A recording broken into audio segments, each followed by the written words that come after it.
Përshëndetje dhe mirë se vini në një video shumë speciale. Keni shumë kohë që më keni kërkuar që të rikthej vloget e vjetra në kanalin tim edhe të Sandrës. That's not gonna happen. Ato nuk do kthehen, se unë këndoj shumë keq me veten time. Por kam menduar që t'ju bëj një vlog fundjavë.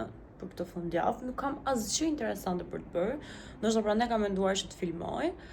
Edhe sot është shtunë, është ora diku te 11:30. Unë jam zgjuar, mora kohën time për të fjetur sot, duke qenë se gjatë javës çoa më herët sepse jam në punë. Edhe kemi një shtëpi super rrëmuj që duhet sistemuar dhe pastruar dhe rregulluar. Dhe kjo është gjëja e parë që do bëjmë për këtë shtunë, sepse nëse nuk e kemi shtëpinë në rregull, edhe situata mendore nuk do jetë shumë në rregull. Këto ditët e fundit, nuk është se kam qenë super mirë me humor, nuk e di pse, kam ja 2 ditë domethënë që jam zgjuar çik si çuditshëm.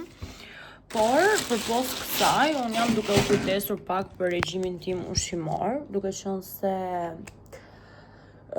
po ndihesha këtë javën e fundit, të 10 ditët e fundit, sikur isha shumë e fryrë, sikur kisha marrë peshë, sikur jo detyrimisht domethënë dhjam, po ndihesha shumë e fryrë edhe e ajtur. Edhe kam mbajtur një regjim për një 4-5 ditë, edhe tani mund të them, që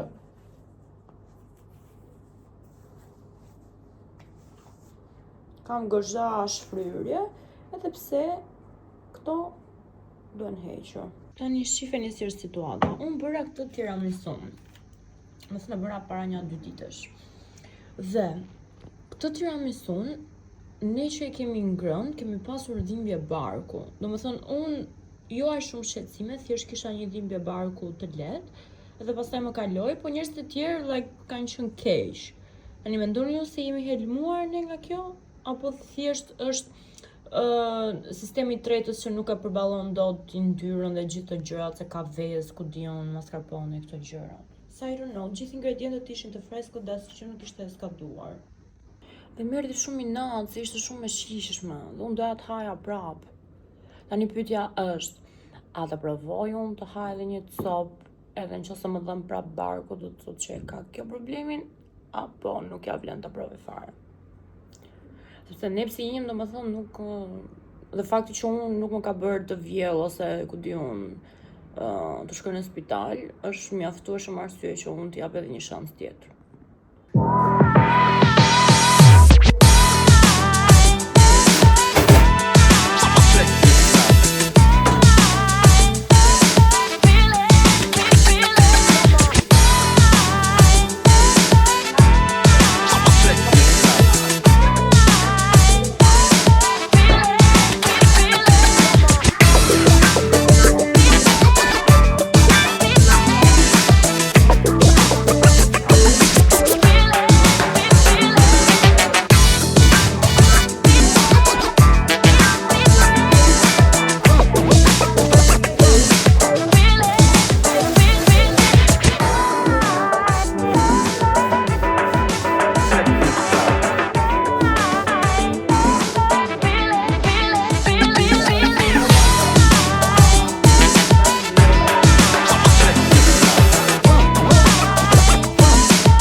Të dhoma tani po pastroj, po nuk e di se ku të çoj këtë. Kjo është një kështu shtresë dysheku që unë e kisha bler kur kisha probleme me qafën. Dhe e vendosja kështu si për dyshekut, po më fiksua që se kisha më të rehatshme dhe nuk e dua më. Edhe nuk e di tani, po mendoj që ndoshta mund ta çoj aty poshtë, ta lë dikush që ta marrë ndoshta dikush që ka nevojë, se nuk njoh dikë që mund t'ja jap. ju kam bërë asnjë haul këto kohë, kryesisht se kam blerë kështu gjëra një nga një tek Turk, edhe nuk më jam blet në njëra një porosi e madhe që t'ju ja tregoj. Po që i pash tani këtu se i kisha lënë akoma në qese, edhe kam marrë një patë rrobë banjo dhe i mora të Zara. E kam shumë vështirë të gjej rrobë banjo që më pëlqejnë, nuk më pëlqejnë fare, zakonisht edhe nuk është të më rrinë fort mirë. Edhe mundohem që t'i marrë për herë një cilësi pak më të mirë, sepse mendoj që më mirë të kem për shembull 4-5 çdo verë që janë cilësi e mirë, sesa t'jenë super të bukura. Tani këto se cilësi janë okay, unë i mora, janë kështu. Se kanë ngjyra, edhe unë nuk para kam rroba banjo që kanë kështu ngjyra dhe janë kështu playful, zakonisht i kam vetëm një ngjyrshe dhe mendova why not. Këto kushtonin 28.000 lek. Edhe kjo është pjesa sipër. Këtu imagjinojeni. E nxirr për shembull.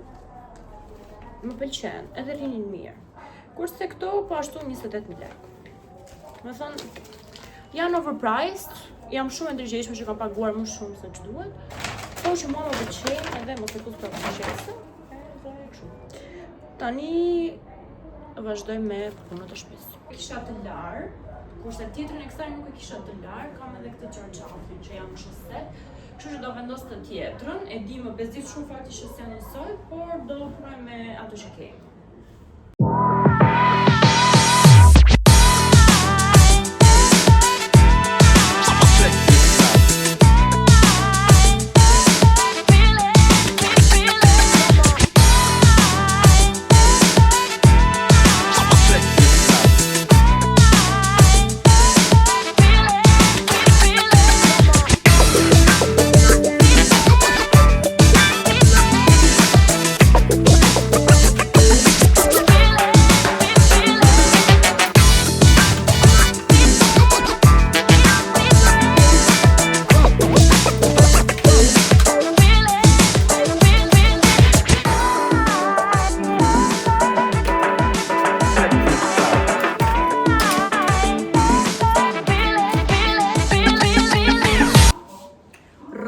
Palosura.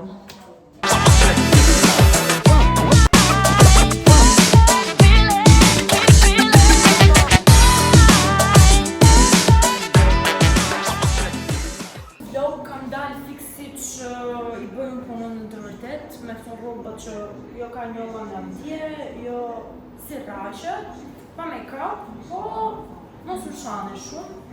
Ky është realiteti, nuk është se bëhemi vishemi, vrehemi dhe rrim kaq të kuruara në shtëpi. Kështu që më e rëndësishme është të pastrojmë dhe pastaj të pastrojmë edhe vetë. Kështu që unë banjo, se jam shumë fiksuar me banjo, edhe i bëj pak me kokë banjos që ta pastroj super mirë. Vë dorashkat edhe thjesht gryej dhe sa më shumë acid, e di që nuk bëjnë shumë mirë këto acidet dhe seducionet dhe ilaçet, po unë kam nevojë që banjo të vi era klor, të vi era acid që të gryej në kurrë.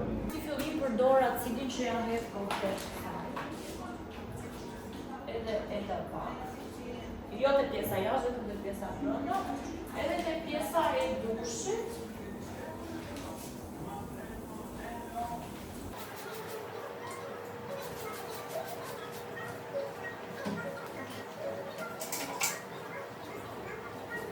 Banjo është gati.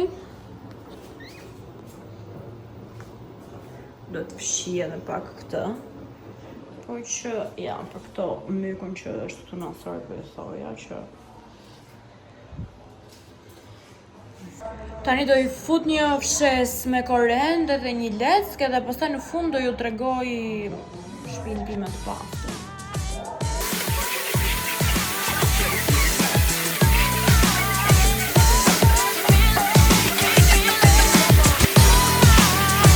Tani si që shifni, kam mbaruar me pastrimin, edhe balkoni.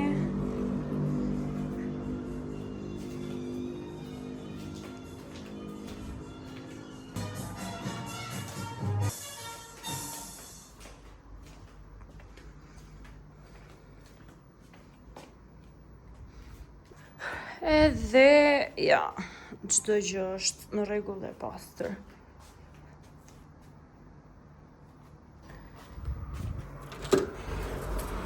Balkoni. Kam për të nder edhe një lavatriçe, që do ta nxjerr tani. Pasi të ndej lavatriçen, po mendoj të bëj një maskë për fytyrën se siç e shihni nuk është në gjendje më të mirë. Dhe pastaj do lahem, do vishem edhe do zbres poshtë që të blej ca ingredient që të gatuaj, sepse nuk kam gatuar akoma drekën dhe nuk kam ngrënë akoma. Nuk e di çfarë do gatuaj, kam një neps për karkaleca, por nuk e di se me çfarë do t'i bëj, se nuk i dua as me makarona, as me oriz. Do doja me diçka tjetër. Tani maska që unë do vendos është kjo, është nga The Ordinary dhe është me acid salicilik.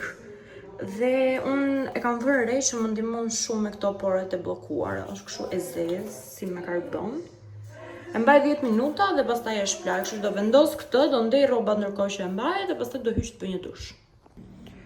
Kjo është gjendja, nuk e din nëse ka ndjesi më të bukur në botë se sa kur je vajzë edhe pastron shtëpinë dhe ke çdo gjë të sistemuar dhe në rregull dhe shtëpia duket e pastër dhe ti ndihesh sikur edhe jeta jote është në vi. Pse po ti ndihesh sikur çdo gjë është okay. Nëse çfarë doja të thoja unë, doja të thoja që unë këtë fundjavë nuk shkova në plazh. Por kam qenë ja 2 fundjava të tjera dhe dua të them që çmimet e jugut çdo vit janë akoma më të larta. Dhe më duket shumë skandaloze. Jo sepse kam ndonjë problem shumë të madh që të paguaj ose marr një shërbim. Por realisht më duket shumë absurde që të paguaj 50.000 lek një shezllon ose 16.000 lek një picë edhe ajo pica s'ishte as e mirë. Edhe shumë herë dua të dal dhe të bëj review dhe të them mendimin tim të vërtet në lidhje me biznese ose shërbime të ndryshme, jo vetëm në jug, po në përgjithësi.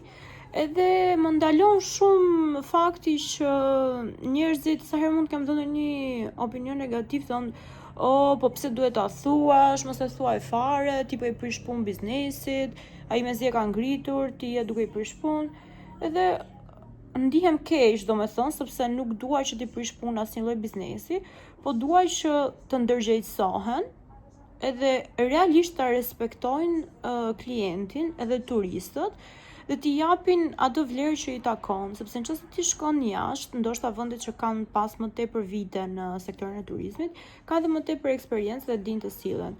Në Shqipëri nuk dinë të sillen. Shumë herë ti përballesh me njerëz arrogant, shumë herë përballesh me indiferencë, sidomos nëse ata kanë mjaftuar shumë njerëz sa e kanë mbushur biznesin e tyre, nuk duan t'ia dinë fare për ty.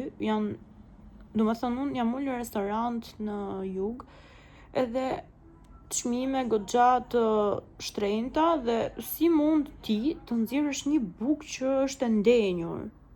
Është e ndenjur. Edhe kur unë i thash të lutem ose ngrohe, që të paktën tjetë e thekur, ose më sill një tjetër, sepse kjo nuk hahet. Edhe thjesht e mori kështu si as ju kërkojmë ndjes, se ku di unë, ka shumë fluks, apo diçka, domethënë diçka që të justifikonte faktin që i solli i klientit bukë të ndenjur, që s'është normale me thënë të drejtën për ato çmime që paguhet. Thonë jo tani mos shko, nuk shkoj më patjetër. Kështu them çdo verë, edhe pastaj kur vjen vera tjetër e kam harruar gjitha këto, edhe shkoj prapë, pastaj rikujtoj edhe acarohem përsëri nga fillimi. Nëse këtë doja të thoja, doja gjithashtu t'ju pyesja që çfarë planesh keni bërë juve për këtë verë, që të bëni një gjë interesante, let me know se më duhen ide. Edhe pse tani është shumë vonë që unë të bëj plane, por gjithsesi. Kjo është sasia e pjerave që kam nxjerrë unë për të hedhur me këtë pastrim. Tani njerëz dola dhe mora ushqim për të gatuar, që mora unë, mora karkaleca, mora disa perime, disa gjëra kështu, edhe do bëjmë një recet me karkaleca që gjysma është nga mendja ime, gjysma është një recet në TikTok, edhe të shikojmë se si do na dalë. Se siç e thash, nuk i dua as me makarona as me risotto. Dua thjesht karkaleca me pak sallatë, me një salcë të shishme, diçka të tillë, për këtë më ka shku mendja. Kam marinuar karkalecat me pak vaj, bark, veze dhe këto erëzat, dhe këtu kam 2 hudra. I hodha dhe pak nga kjo, tani si do t'i përgatisësh, do t'i marrë, do t'i fus në miell, bashkë me hudhër, çik salcë kuqe, pak pana, pak limon. S'kam nerva t'ju tregoja pas hapi, po. Po i skuq, i hodha dhe pak verë të bardhë, dhe pastaj do t'i hedh panën edhe salcën e kuqe. Edhe ta shoqëroj me një sallatë të thjeshtë.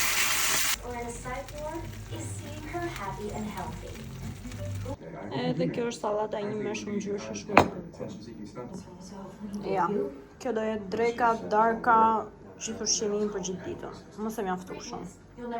Thjesht dua të them që janë shumë të shijshme. Tani njerëz, pasi unë fjeda gjumë, me u kënaqa me gjumë dhe e procrastinated në ta kot, po bëjmë gati për të dalë. Edhe nuk e di pse, isha në mod për të veshur si kur po shkoj në fshat. Prit, t'ja tregoj. Këtu duket fiks.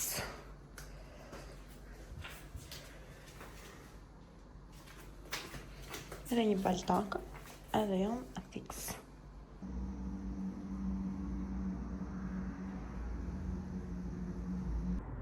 Është pak shtrëmbër, por kjo është më e mira që mund bëja. Tani kam bërë një shkencë me flokët.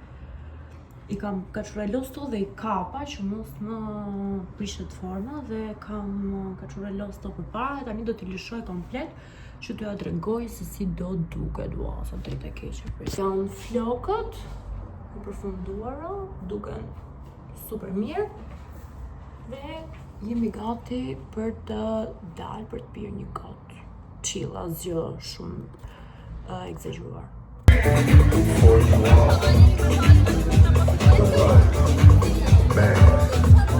Alo, në vlogun tim, po pse? A do leka?